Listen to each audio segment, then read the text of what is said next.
ChatGPT is about to launch shopping ads, and the problem is everything that they pull is directly from your website.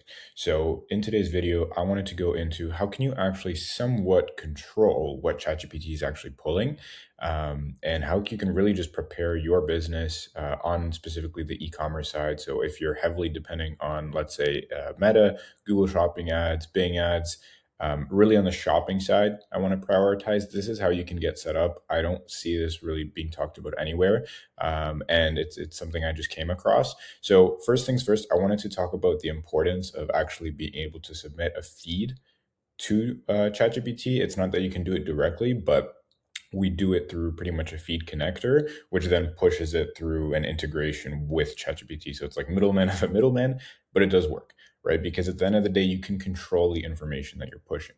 So I'm not going to go through this entire article, but if we just look at a few things, if I just do a command dev of like third party, you see it mentions it several times. So as it stands right now, again, this article's been published or updated, I think, in the last 2 to 3 weeks.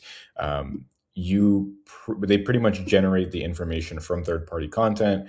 Who knows where they pull it from, but the thing is, to some extent, you can control it, right? And it can tweak what you have on Shopify to be better, to resonate better with the actual end consumer. So if they're looking for like a best price, they're looking for a recommended, like it can tweak the actual results from what you have on Shopify.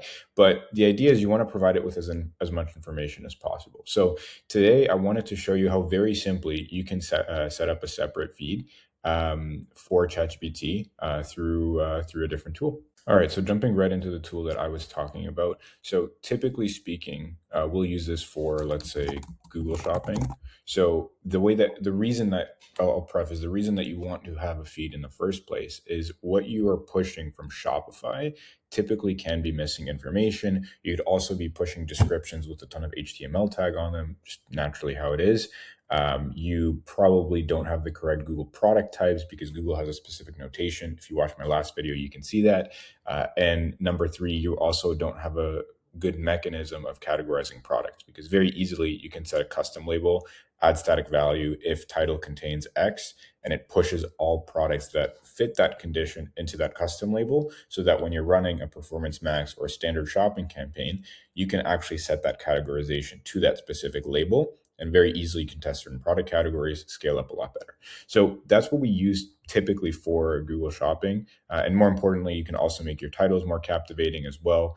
Honestly, one of the lowest hanging fruits, but that's not really the purpose of this video. The purpose was, yes, you can see Google Shopping, but as you saw when I started this screen share, you have the option for GPT shopping. And actually, you also have Perplexity, which I've seen this for a while. I don't think this is super relevant or something you can you should jump on right now. The reason being, they were running some tests with advertising in 2024. I don't think it was super successful. That's last I really heard, but I know ChatGPT is the one making a lot of advancements here. So let's pretty much get a feed set up. This is kind of like a demo account of my own, but you can see here we chose the GPT shopping. If it was not an option, then it wouldn't be here. Like, I don't know, if we do something like Gemini, like there is no Gemini, right? Because it's not a thing yet. If they would push it separately, again, no one knows. That's not public info yet. But let's start with what we do know, which is GPT shopping. So we're going to add this channel. So what we want to do pretty much is map all the fields, right? Because there's, it says attention required because it doesn't know which field to use. Typically with, Google Shopping, if you use this tool or are familiar with it, it's going to pull it automatically and then you can make tweaks. But I think the main thing is you just want to make sure everything is mapped, at least for now, right? Because there's not too much information. But the fact that, you have a title, you can even, and this is why, again, I use this tool because you can just copy from another channel. So if you already have a specific set of notations from, let's say, Google Shopping, let's say your titles are a certain way and you've tested it, it works, your descriptions are cleaned up, you have certain product types, you can just copy everything from another channel, and it's really a 2-second fix. But again, if you're brand new, unfortunately, you're going to have to go through actually setting this up.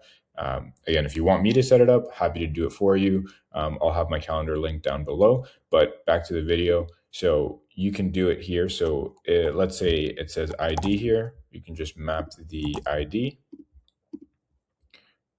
Title. So we'll have title here as well.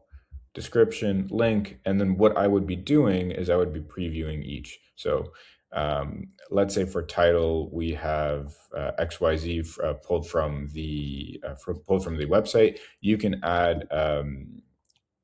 add specific so the way you do it is you would do the combine, and then you would enter text, and you can say XYZ keyword, which is what you want to show up for, but you don't want to show that in the title on your site, and you can input that here. So you can start with black men's t-shirt or black athletic men's t-shirt, luxurious, that type of theme, where it's like, again, it's going to help with your ranking, right? Because you're making it easier for Google to rank you higher. So if you think of the same principle of a user query, somebody's typing in a question that's like, best costume for dogs, you can have that in your title, right? Costume for dogs, XYZ, this is my brand, attributes, all the other components of the title. Again, just trying to put together an example. And then with description, you would want to map that as well, because it's just more so for Google, we know it's more so additional data in terms of keywords, in terms of the description of your product, right? It's information. So you'd want to make sure that's mapped. The link, image links, I would actually add additional image links. So there's like optional fields here you have as well, where I would add additional image link, and I would add as many of these as I can. Sometimes it depends how many you have on your store. So yeah, for this one, we only have one, just again, using it as an example. But on your store, you might have 5 to 10 additional image links, right? Because certain products have just one, like we have here, and you might have ones that have 5, or they have 8, or they have 10. So you want to be able to push all of those in the case of a carousel, and somebody can scroll through and see the different product images. What's really unique is you can also push a different type of image as primary. So you can set like an additional image as primary if your second additional image is like a lifestyle image. All the competitors are running a white background. That's really how you can be polarizing and really win the auction. So I think especially in the early stages, I've not heard a peep from anybody about even using the GPT shopping channel. This is probably available in other feeds. I don't see why Data Feed Watch, this tool, would be exclusive to that. But again, if you're already running on Google Shopping, you want to improve your feed, or you have a solid feed, I would definitely consider using this tool and setting up a new feed for GPT shopping, just because it's an option. It's kind of just a foolproof way to get ahead. It'll take, not too much time to get set up if you know what you're doing here, but definitely would recommend it. All right, so I actually went ahead and just mapped all the fields. The reason I couldn't show it is just because it's product information, although it is a demo store.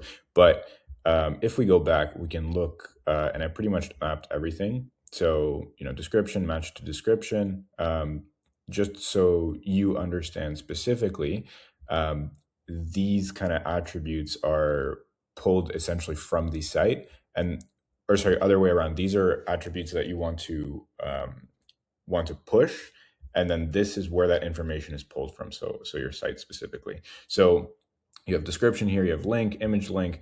That's all where it'll get all of the data, right? Because you're mapping it for this specific feed with whatever notation it needs, but it needs to have that information hosted somewhere unless you create some type of custom rule to pull it, right? So like if we take the example of brand, the only way that it knows to pull brand is because in Shopify, we actually have that brand categorized, right? And it knows what condition specifically, because if whatever product, it has like a specific brand, that's going to be associated here as well. We just need to map it so it understands it. The same thing with GTINs, MPNs, and you can set that up for everything. We actually have more additional image links. So I realized that you just need to add another one, and you can just select whichever one. So this is what you'll see. So if you're adding additional image link, you can add link 2, 3, 4, 5, 6, 7.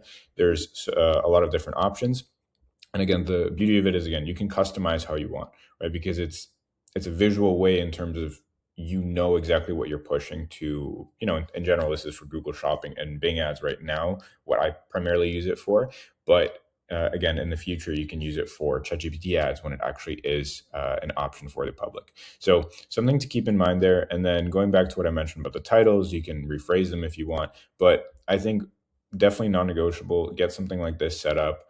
Just be ahead of the game. I don't think anybody else is really doing this. So again, if this is not on the AI side, in terms of advertising, getting you to show up in ChatGPT, organically, I think it is going to help your rankings. because again, you're just pushing higher quality data. ChatGPT has more information to pull from another source, right? Because as we saw, it pulls from third-party data. So provide that information to ChatGPT, and I think it's going to reward you with you actually showing up. So hope you found this video useful. Give it a try. Any questions, let me know, and I'll see you in the next video.